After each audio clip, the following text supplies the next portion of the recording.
जय हिंद साथियों, स्वागत है आप सभी का विकसित कृषि के इस ऑनलाइन लर्निंग प्लेटफॉर्म पे।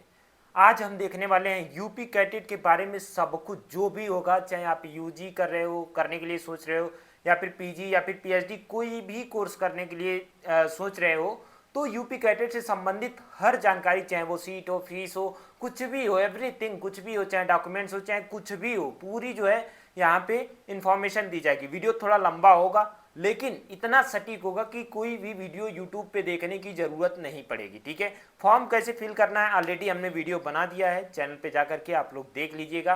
ठीक है, तो चलिए हम स्टार्ट करते हैं आज का अपना यह प्यारा सा सेशन। इसमें हम देखेंगे यूपी कैटेट एंट्रेंस एग्जाम 2026 में जो हो रहा है, इसमें पूरा जो है क्या प्रोसेस है, क्या सब कुछ है, सब कुछ हम बात करने वाले। फीस कितना लगेगा, सब कुछ हम क्या करेंगे, बात करेंगे इसमें।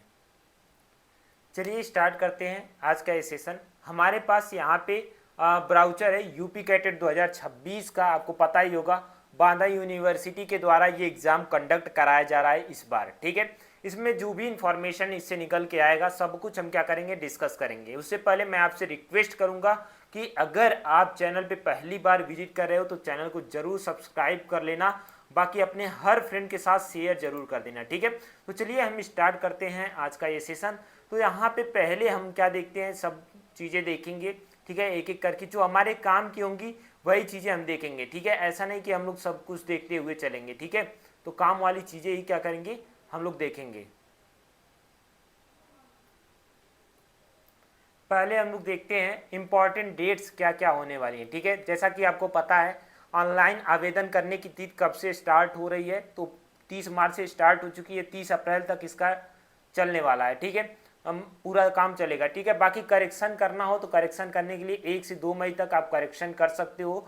बाकी जो एडमिट कार्ड डाउनलोड करना होगा 1 जून में आप करोगे। ठीक है, बाकी जो प्रवेश परीक्षा होगी वो 10 जून को यूजी का और 11 जून को पीजी पीएचडी का होगा। ठीक है, ध्यान दीजिएगा। ठीक है, जो ये रिजल्ट घोषित होगा ये कब होगा, तो 24 जून 2026 को रिजल्ट घोषित हो जाएगा। ठीक है, बांदा यूनिवर्सिटी बहुत अच्छा काम करती है इस क्षेत्र में, इस मामले में। यहाँ पे ये क्या होता है कि यहाँ पे क्या होता है 24 जून से पहले ही आपको रिजल्ट देखने को मिल जाएगा। ठीक है, बाकी हम बात कर लेते हैं यहाँ पे देख लेते हैं यूपी कैटेट 2026 का कुछ विवरण ऐसे हैं, उसके बारे में हम क्या बात कर लेंगे। जैसे और भी डेट्स हमारे पास हैं, जो काउंसलिंग होगी वो 26 से 27 जून से क्या हो जाएगी, स्टार्ट हो जाएगी बीबीएससी एंड एनिमल हस्बेंड्री वालों की। ठीक है, बीबीएससी एनिमल हस्बेंड्री को छोड़ के जो भी अन्य पाठ्यक्रम हैं उनका कब से स्टार्ट होगा वो भी देख लीजिए। 8 से 9 जुलाई से जो है स्टार्ट हो जाएगा। प्रथम कब स्टार्ट होगा, सेकेंड कब होगा, तृतीय कब होगा, इसका पूरा विवरण दिया गया है। ठीक है, पहले चॉइस फिलिंग होती है, चॉइस फिलिंग के बाद सीट आवंटन की परिणाम घोषित किया जाता है। चॉइस फिलिंग सबमिट कर दोगे आप तो कुछ दिन बाद, जैसे यहाँ पे 26 जून को 27 जून तक इनका डेट था, 29 जून को ये घोषित हो जाता है कि आपको कहाँ कहाँ मिला। ठीक है, एडमिशन कहाँ मिला, ठीक है, कहाँ अलॉट हुआ वो हो जाता है। ठीक है, उसके बाद अगर हम देखेंगे तो धीरे धीरे यहाँ पे बहुत सारी चीज़ें जो है आपको देखने को मिलती हैं यहाँ पे। और आगे अगर हम बढ़ेंगे एक एक करके चीज़ों को देखेंगे तो ये आपका डेट है। बाकी प्रोसेस मैं बता दे रहा हूँ, यहाँ पे अलॉटमेंट लेटर आता है, उसको आप डाउनलोड करते हो, फिर रिपोर्टिंग करते हो। ठीक है, रिपोर्टिंग करने जब जाते हो तो वहाँ पे सभी डॉक्यूमेंट्स आपको फिजिकली लेके जाना होता है। ठीक है, यहाँ पे ये चीज़ें हैं। ठीक है, बाकी जैसे ही कोई इन्फॉर्मेशन आती है, जब होगा काउंसलिंग, तो हम एक एक चीज़ों को एक एक वीडियो बना के अच्छे तरीके से हम बताते रहेंगे आपको। ठीक है, बाकी मास्टर्स और पीएचडी के लिए जो है यहाँ पे आपको डेट दिया गया है। ऑनलाइन काउंसलिंग जो स्टार्ट होगी 27 से 31 जुलाई में जो है स्टार्ट होने वाली है। ठीक है, मतलब जो एमएससी के लिए स्टूडेंट भाग ले रहे हैं, ठीक है, उनके लिए जो है 27 से 31 जुलाई तक होगा। ठीक है, पीएचडी के लिए 9 से 14 जुलाई तक होने वाला है। ठीक है, ये क्या है। फिर ऑफलाइन काउंसलिंग भी होती है, जो सीटें बच जाती हैं उस पर ऑफलाइन काउंसलिंग भी होती है, उसके लिए काउंसलिंग लेटर मतलब जारी किया जाता है। ठीक है, ये पूरी प्रोसेस क्या थी, काउंसलिंग की थी। ठीक है, अब यहाँ पे आगे हम बात कर लेते हैं। बाकी हमने पूरा बता ही दिया है कैसे कैसे जो है कि आपको क्या करना है, क्या क्या नहीं करना है, ये सभी चीज़ें हमने बता दिया, कैसे फॉर्म को फिलअप करना है, कैसे क्या करना है। एक चीज़ ध्यान दीजिएगा, फॉर्म फिलअप करते समय ध्यान दीजिएगा आप अपना मोबाइल नंबर और अपनी ईमेल आईडी डालिएगा, क्योंकि वहीं पे जो भी नोटिफिकेशन आता है यूनिवर्सिटी देती है वो आपको ईमेल और आपके मोबाइल नंबर पे ही देती है। ठीक है, तो इस चीज़ को भी आप क्या करोगे, ध्यान रखोगे। ठीक है, उसके बाद हम देखते हैं यहाँ पे यूनिवर्सिटी, तमाम यूनिवर्सिटी जो भी हैं, जैसे देखो यहाँ पे पहली यूनिवर्सिटी जो हमारे पास आती है वो यूनिवर्सिटी कौन सी आती है, मतलब यहाँ पे 5 यूनिवर्सिटी है, ये तो आप जानते हो, ठीक है। अब यहाँ पे यूजी पीजी के लिए जो भी चीज़ें हैं, जैसे आचार्य नरेंद्र यूनिवर्सिटी की बात करें तो यहाँ पे बहुत सारे जो भी कोर्सेज चलते हैं वो यहाँ पे दिए गए हैं, ठीक है। यहाँ पे जो भी कोर्सेज दिए गए हैं ये कोर्सेज की जो है लिस्ट दिए गए हैं। इसी प्रकार से हर यूनिवर्सिटी का आप देख सकते हो कौन कौन से कोर्सेज जो है चलते हैं, ठीक है। ये हो गए। उसके बाद यहाँ पे देखते हैं क्या देखेंगे, स्कॉलरशिप कौन कौन सी मिलती है। स्कॉलरशिप देखने के लिए देखो, एक तो मेरिट स्कॉलरशिप होती है, यूजी पीजी पीएचडी के लिए मिलती है, ठीक है। उसके बाद जो है कि यूजीसी फेलोशिप होती है, वो भी मिलती है, ठीक है। राजीव गांधी नेशनल फेलोशिप जिसको एससी एसटी में पीएचडी स्टूडेंट को मिलती है, ठीक है। उसके बाद डीएसटी इंटर्नशिप फेलोशिप मिलती है, ये सब मिलती है, ठीक है। आईसीआर फेलोशिप मिलती है, जो देखो जो आईसीआर के थ्रू जिनका एडमिशन होता है उनको आईसीआर फेलोशिप मिलती है, ठीक है। यूपी कैटेट से अगर आप जाओगे तो आपको नहीं मिलेगी, इस चीज़ को ध्यान रखना। बाकी मंडी परिषद भी आपको मिलती है, ठीक है। ये बीएससी लेवल और जो है एमएससी लेवल पे जो है मिलती है, ठीक है। उसके बाद यूपी गवर्नमेंट जो ये देती है स्कॉलरशिप देती है, यूपी स्कॉलरशिप, ये भी आपको देखने को मिलता है, ठीक है। ये चीज़ देखने को मिलता है। बाकी ये सब इनके बारे में है, ठीक है। हाँ, एलिजिबिलिटी क्या होनी चाहिए, यूपी कैटेट का अगर फॉर्म फिल करना है तो इसके लिए एलिजिबिलिटी क्या होनी चाहिए, अभ्यर्थी को उत्तर प्रदेश का मूल निवासी होना आवश्यक है, ठीक है। आपके पास डोमिसाइल होना चाहिए उत्तर प्रदेश का, ठीक है। यहाँ पे डोमिसाइल क्या होना चाहिए, आपका उत्तर प्रदेश का ही होना चाहिए। अदर स्टेट से होगे तो आप फिल नहीं कर पाओगे फॉर्म को, ठीक है। अगर आप फिल भी कर दोगे तो आपको वो डोमिसाइल आपको प्रोवाइड करना होगा बोर्ड को, ठीक है। यूपी कैटेट को जो है प्रोवाइड करना होगा, ठीक है। बाकी यहाँ पे न्यूनतम अर्हता की बात करें, जो भी स्टूडेंट हैं अंडर ग्रेजुएट में बीएससी ऑनर्स एग्रीकल्चर करना चाहते हैं तो वो अगर पीसीबी यानी physics chemistry biology, physics chemistry math, physics chemistry math biology, या फिर उनका इंटरमीडिएट एग्रीकल्चर होगा तो वो क्या करेंगे, एलिजिबल होंगे। Same criteria BSc honours horticulture का है, ठीक है। फॉरेस्ट्री का भी सेम क्राइटेरिया है। उसके बाद फिशरीज का भी सेम क्राइटेरिया है। बाकी बीबीएससी और एनिमल हस्बेंड्री का जो क्राइटेरिया है उसमें इंटरमीडिएट इन पीसीबी, इंटरमीडिएट आपका पीसीबी में होना चाहिए, ठीक है। उसमें इंग्लिश एज ए सब्जेक्ट होना चाहिए जिसमें 50% मार्क्स होना चाहिए, ठीक है। उसके बाद फिजिक्स केमिस्ट्री बायोलॉजी इंग्लिश ये सब जो है चीज़ें होनी चाहिए, ठीक है। मतलब कुल मिला जुला के 12th में अगर आपका बायोलॉजी है तो आप बीबीएससी एंड एनिमल हस्बेंड्री के लिए क्या हो, एलिजिबल हो, अन्यथा की स्थिति में नहीं हो, ठीक है। कम्युनिटी साइंस की बात करें तो इसमें पीएचएस मतलब फिजिक्स होम साइंस होना चाहिए, ठीक है। इंटरमीडिएट में मतलब आर्ट्स वाले सब्जेक्ट होंगे तब भी हो जाएगा, पीसीबी पीसीएम और पीएजी होगे तब भी हो जाएगा, ठीक है। बायोटेक्नोलॉजी, हाँ बायोटेक्नोलॉजी बीटेक की बात कर लेते हैं। बीटेक में इंटरमीडिएट एग्रीकल्चर से हो, पीसीबी से हो, पीसीएमबी से हो, पीसीएम से हो तब भी आप एलिजिबल हो, ठीक है। उसी प्रकार से यहाँ पर आपका डेयरी टेक्नोलॉजी का है, ठीक है, नेचुरल फार्मिंग का है, सबका इस तरह से दिया गया है, ठीक है। ये चीज़ें हो गई। फिर उसके बाद एमएससी के लिए आपके पास यूजी होना चाहिए, ठीक है। यूजी आपका होना चाहिए तभी आप क्या कर पाओगे, एलिजिबल रहोगे। तमाम जो है तमाम कोर्सेज में जो है आपको देखने को मिलेगा, एनिमल हस्बेंड्री में, एंटमोलॉजी में और सभी चीज़ों में जो है देखने को मिलेगा। बीएससी एग्रीकल्चर या फिर हॉर्टिकल्चर या फिर फॉरेस्ट्री ये सब जो है आपका होना चाहिए तभी आप क्या होगे, एलिजिबल होगे। लगभग सबके सेम ही होते हैं, ठीक है, एलिजिबिलिटी क्राइटेरिया, ठीक। अगला जो हमारे पास आ जाता है ये सब, हाँ अब आगे हम बात कर लेते हैं। अगर आपके पास कोई 3 वर्षीय डिग्री है तो आप मास्टर्स के लिए अप्लाई नहीं कर पाओगी। यहाँ पे देखो लिखा है सभी मास्टर पाठ्यक्रमों में प्रवेश हेतु 4 वर्षीय स्नातक पाठ्यक्रम उत्तीर्ण होना आवश्यक है। 4 साल का ही बीएससी एजी होना चाहिए, ठीक है। 3 साल वाली बीएससी एजी के लिए मतलब पात्र नहीं होंगे, यहाँ पे नहीं आ पाएंगे, ठीक है। तो ये सभी चीज़ें भी आपको क्या करना है, ध्यान देना है। पीएचडी के लिए भी यहाँ पे दिया गया है। बाकी हम आगे देखते हैं। आगे हमारे पास आता है और क्या हम लोगों को जानना आवश्यक है। देखो बाकी तो 76 पेज की है, ठीक है, लेकिन हमें जो जानना आवश्यक है हम उसी को जानेंगे। आयु सीमा, एज लिमिट कितनी होनी चाहिए। देखो अगर बीबीएससी एंड एनिमल हस्बेंड्री के लिए आप जा रहे हो तो 31 दिसंबर 2026 तक आपकी जो आयु होनी चाहिए वो 17 वर्ष की होनी चाहिए। अधिकतम आप 17 वर्ष की होने चाहिए, ठीक है। अगर जो है कि मतलब न्यूनतम आयु 17 वर्ष और अधिकतम आयु 25 वर्ष होना चाहिए, ठीक है। एससी एसटी जो भी पिछड़े वर्ग हैं उनको जो है 5 साल की छूट दी जाती है, ठीक है। जो शेष स्नातक पाठ्यक्रम है, जो भी अदर यूजी के पाठ्यक्रम है, 31 दिसंबर 2026 तक उनकी जो आयु होनी चाहिए वो 16 साल न्यूनतम होनी चाहिए और अधिकतम 22 साल होना चाहिए, ठीक है। 5 साल का इस पर भी क्या किया जाता है, छूट दिया जाता है। ठीक है, उसके बाद यहाँ पे जो भी दिव्यांगजन है उनके जो है आयु सीमा में 5 वर्ष की छूट अनुमन्य की जाएगी, और मास्टर और पीएचडी के लिए कोई ऐसी आयु सीमा नहीं होती है। ठीक है, ये चीज़ हो गया।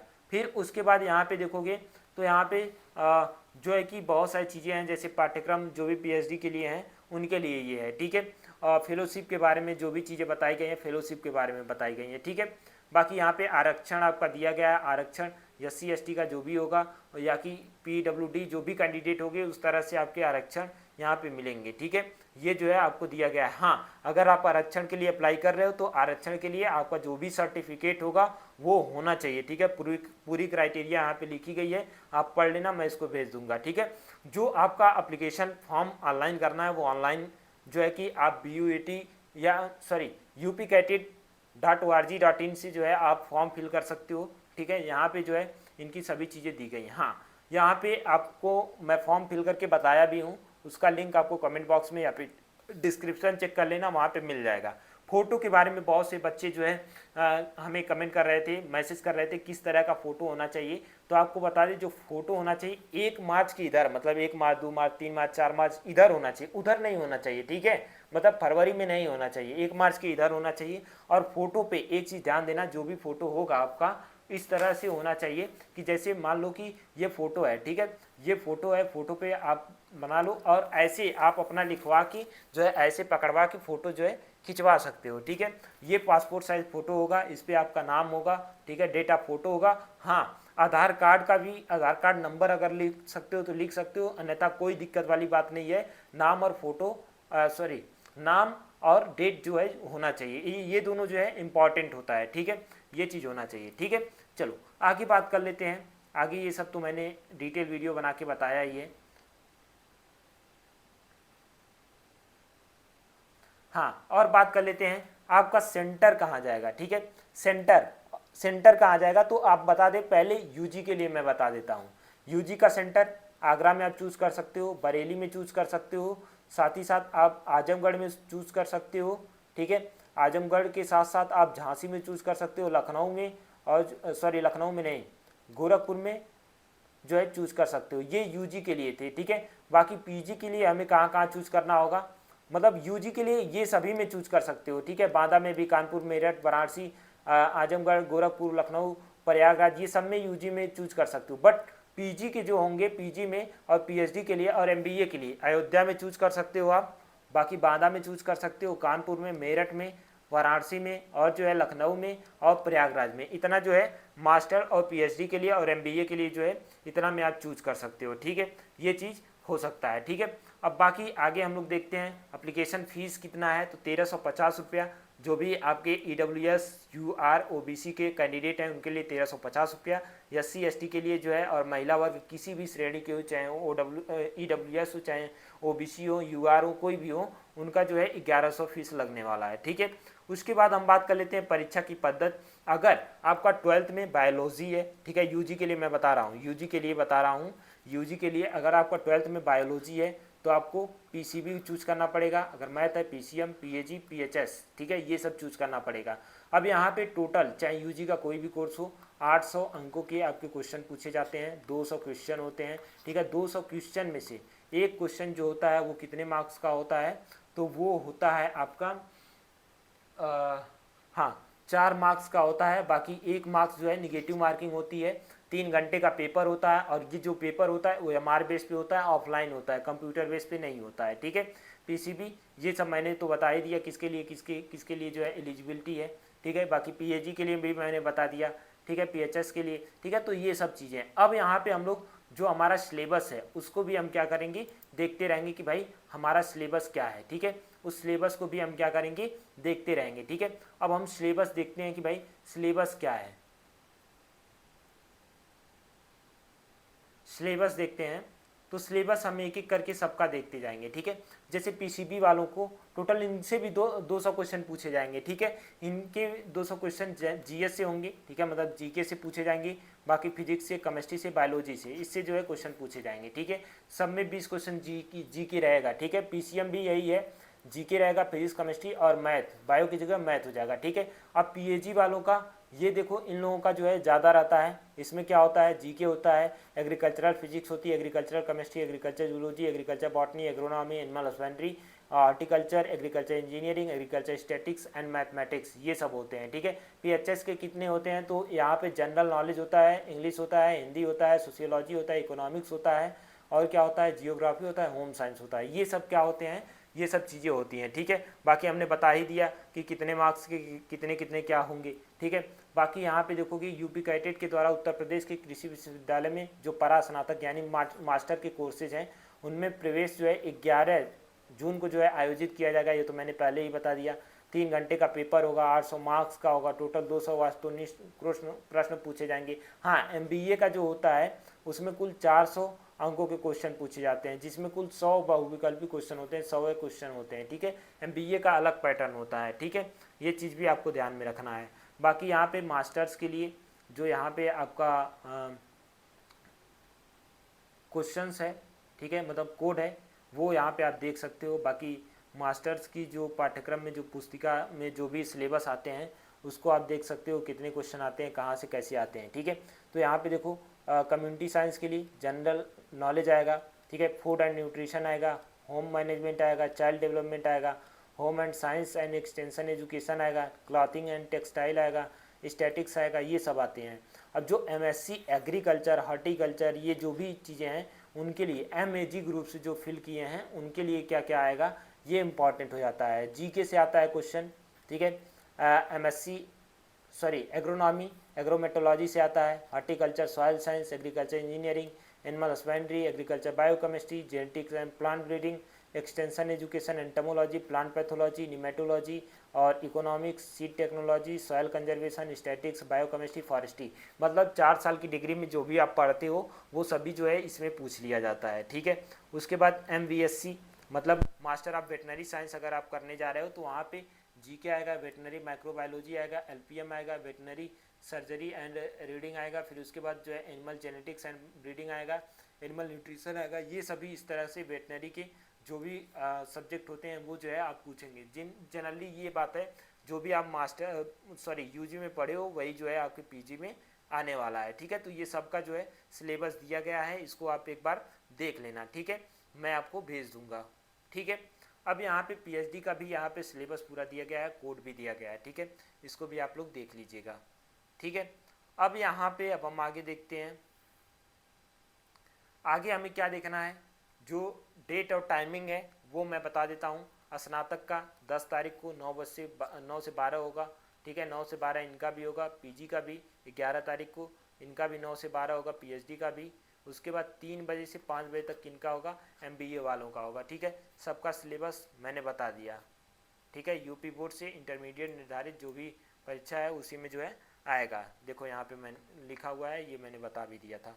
ठीक है, ठीक, ये सब क्लियर होगा। अब यहाँ पे अब बात आती है सीटें कितनी है। ठीक है, सीएसए में सीटें कितनी है। सीएसए में एग्रीकल्चर अगर आप कर रहे हो तो मेन कैंपस में आपके 100 सीटें होती हैं, नॉर्मल 38 पेड सीटें होती हैं, एनआरआई में 12 सीटें होती हैं, यानी टोटल 150 सीटें सीएससी में होती हैं। मेन कैंपस में 143 सीटें अयोध्या में होती हैं, और सरदार वल्लभ भाई पटेल में 119 सीटें होती हैं, 98 सीटें BUAT में होती हैं। ठीक है, अभी इसमें कोई सीटें नहीं हैं।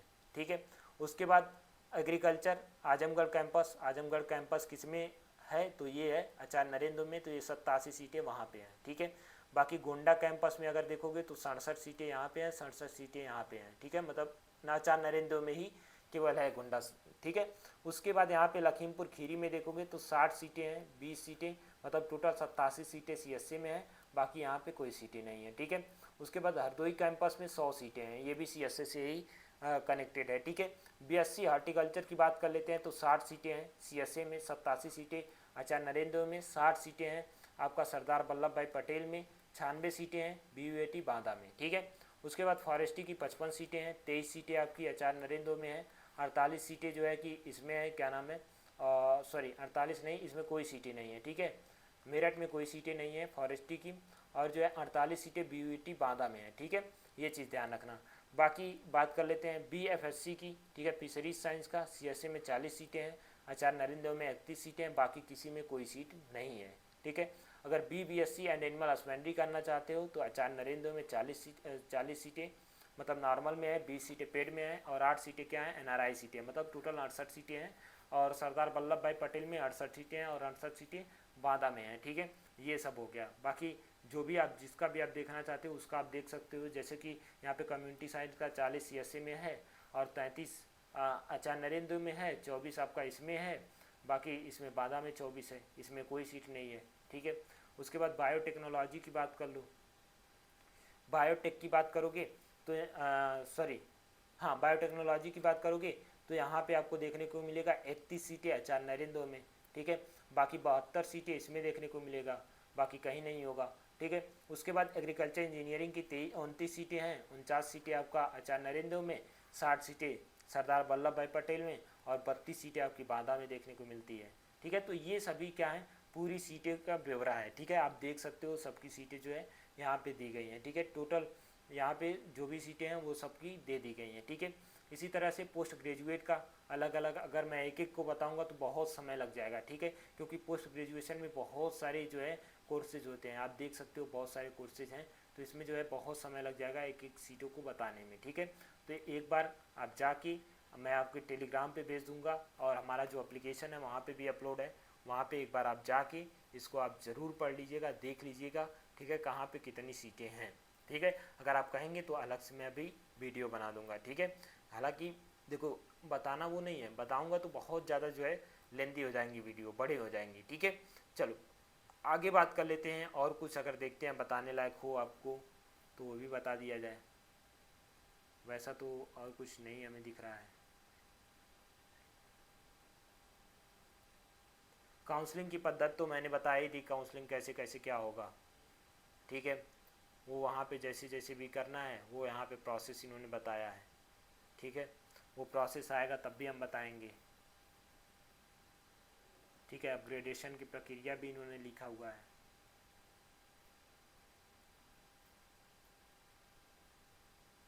ठीक है, अब जब काउंसलिंग होगी तब वहाँ पे काउंसलिंग की मैं वीडियो एक एक करके अच्छे तरीके से उसको भी जिस तरह से इसको डिस्क्राइब कर रहा हूँ उस तरह से डिस्क्राइब करके बता दूंगा। ठीक है, तो बाकी आज के लिए इतना ही रखते हैं। बाकी देख लो विश्वविद्यालय में जो प्रवेश प्रक्रिया करोगे तो उसके लिए जो आपका वो डॉक्यूमेंट्स होना चाहिए वो क्या क्या होना चाहिए। ठीक है, तो यूजी के लिए आपका आवेदन फॉर्म होना चाहिए। ठीक है, एडमिट कार्ड होना चाहिए, अलॉटमेंट लेटर होना चाहिए, हाई स्कूल का अंक पत्र होना चाहिए, इंटरमीडिएट का अंक पत्र होना चाहिए।